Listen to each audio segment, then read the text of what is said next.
Hi everyone, welcome back to the best recapped movie. Crank is a 2006 American crime and action film directed by Mark Neveldine and Brian Taylor, which we discuss today.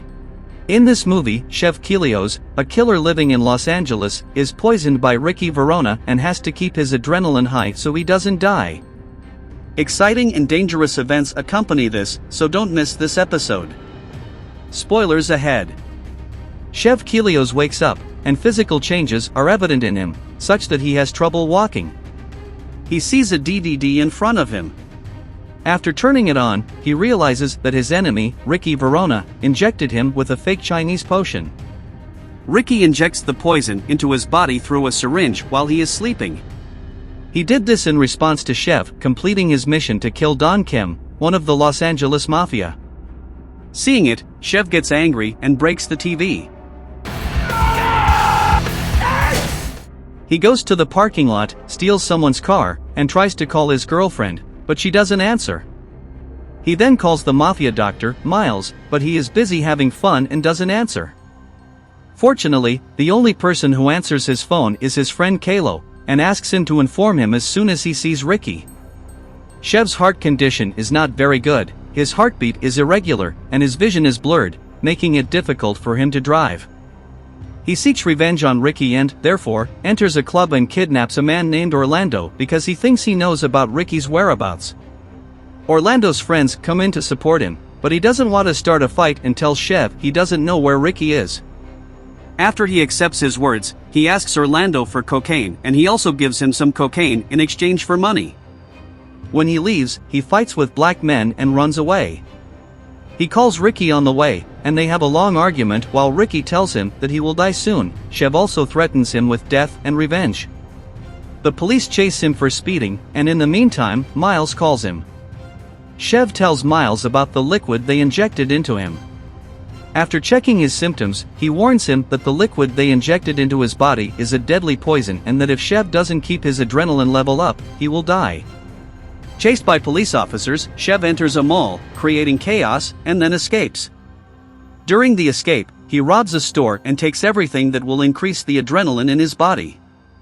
Then, he gets into a taxi and asks the driver to increase the music volume because he intends to slow down his death process with a lot of energy. He decides to visit Carlito.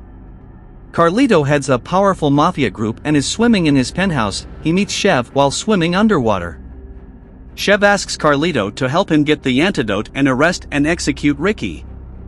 Contrary to expectations, Carlito replies that there is no antidote and claims Ricky is cooperating with him. Carlito also explains that he is satisfied with his death and sees it as an opportunity to make up for the Chinese's anger and the rising fire by the death of Don Kim from Hong Kong.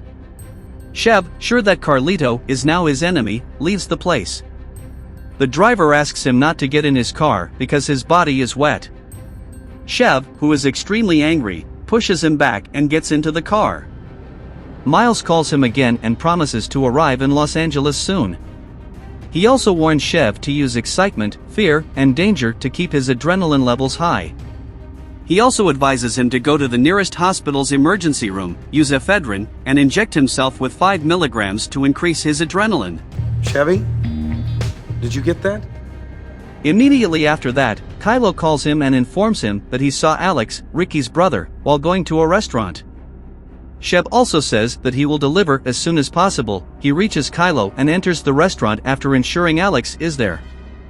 With his presence, the people of the restaurant plan to inform the police, but Alex says that he will handle him himself. He follows Chev into the restaurant's kitchen, but when he exits the back door, Chev cuts his hand off by the wrist. They fight each other, and Kylo enters the fight to save his friend. Chev runs out of ammo, takes Alex's gun, and kills him. He then uses Alex's phone to inform his brother of his death and uses Alex's necklace to prove his death. Ricky, who is very angry, explains how important the necklace is to them, and then Chev says that he was the main reason for Alex's death, and he knows that he sent all his people to him. Then he goes to the hospital's emergency department and asks the nurse for ephedrine. Considering his appearance, the nurse doubts and refuses to give him that substance. A person near them suggests Chev use nasal spray because it contains a small amount of adrenaline. He takes some of them and hides in a patient's room while the police search for him. After the police officers leave the room without finding him, Chev also tries to hide his identity by wearing hospital clothes. Still, it didn't work, and the police officers notice him while moving in the corridor. While running away, he follows a moving patient and asks the nurse with a gun to give him ephedrine. Tell me you got epinephrine, okay?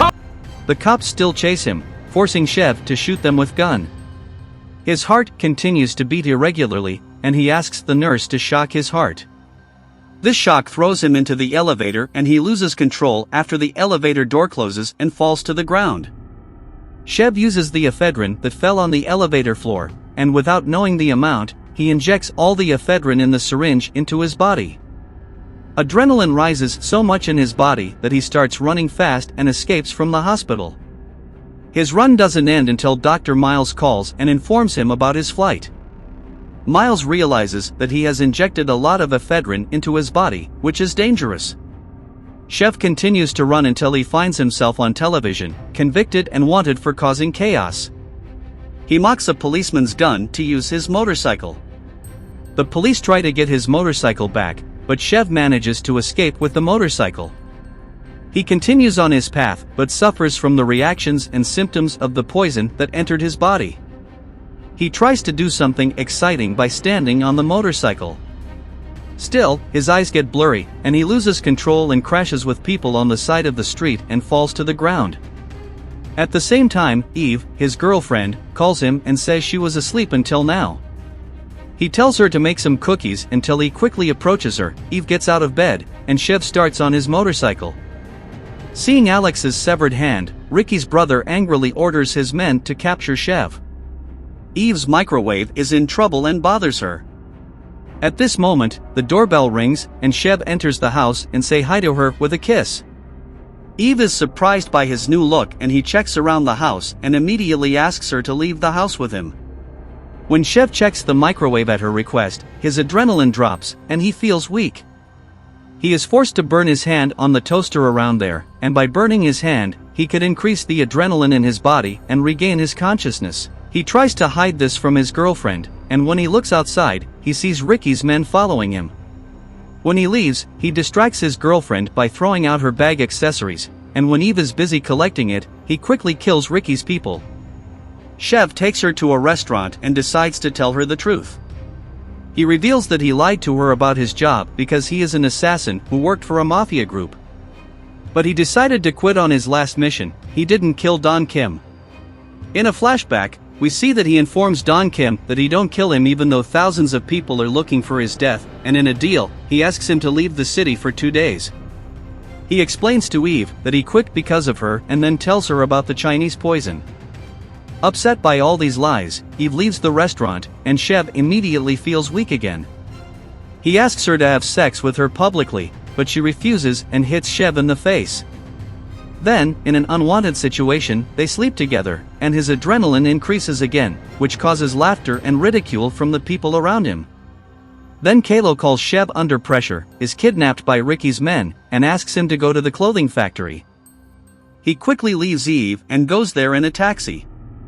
The taxi driver who sees that Chev is not doing well gives him a new drug, and he takes it, too.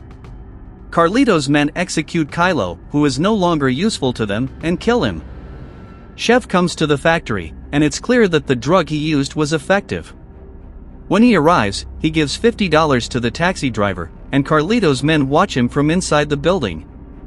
He goes to the roof and sees one of them talking on the phone in the distance. It seems that the two already know each other. The man refuses to answer Chev's questions, and Chev angrily pushes him down from the top of the building. Then he reaches a group of Carlito's men, who are already waiting for him. There, he sees Kylo dead and tied to a chair. They inform him that Ricky was not involved in poisoning him but that Carlito wanted to kill Chev. While he is surprised by this, Eve suddenly arrives at the elevator. Chev immediately starts shooting at Carlito's men, and a full-scale fight ensues. The workers get scared when they hear the sound of shooting, and on the other hand, Chev and Eve arrive at the sewing shed. The fight and shooting between him and Carlito's men continue until they leave the building. Eve, who did not believe his words, now realizes that he told her all the truth. As the shooting continued, they fled the area with a car, and their pursuit continued in the streets. During the fight and driving, Chev suffers from adrenaline depletion again and feels weak.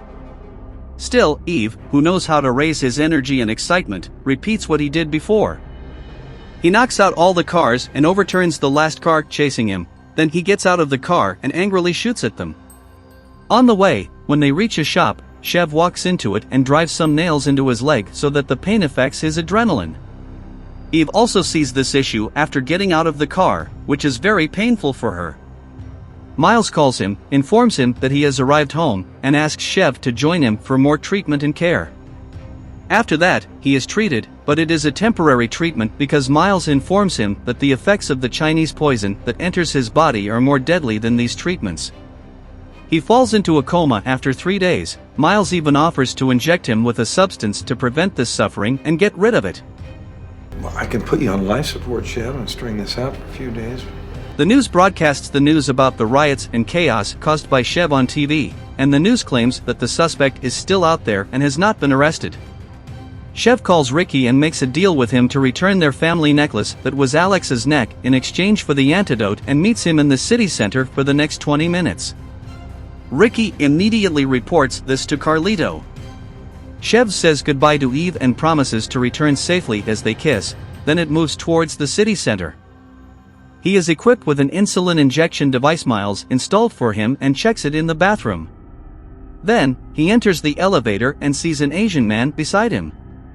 Due to the effects of the drug on him, he imagines all his relatives and people he has been in contact with in the past in the body of that Asian man and then enters the hotel. Carlito's men disarm him before he enters the hotel. When he gets there, Carlito is also sitting next to Ricky. Ricky orders them to search him again, and then they take his insulin injection device. He repeatedly insults Ricky, which makes him angry, and decides to shoot Chev, but Carlito stops him. He is about to cause Chev certain death by injecting him with another syringe containing a second dose of Chinese poison. At this moment, one of their people is killed by a symbolic shooting show by Chev. It turns out that Don Kim and his men came to support Chev. A fierce fight and shooting occur between the gangs, and several people on both sides are killed. Carlito saves himself from death by sacrificing one of his men on a grenade and escapes to the top of the building. Ricky also loses his fingers in this conflict and runs away by taking away the syringe. Chev chases Ricky even though he is not feeling well and has blurred vision. He sees Carlito fleeing in a helicopter when suddenly Ricky comes from behind and poisons Chev again, and he falls to the ground. Ricky, previously disrespected by Carlito, takes revenge and kills him with consecutive shots. Then, when he tries to escape with the helicopter, Chev fights him again. Their fight continues as the helicopter takes off, and they exit it until Chev kills Ricky by breaking his neck as they fall. He calls Eve's home phone and leaves a message saying he's disappointing her and wishes to spend more time with her. Then he gets ready to die and is killed by falling into a car, but he blinks in disbelief at the last moment, and the movie ends. Don't forget to like the video and subscribe to our channel.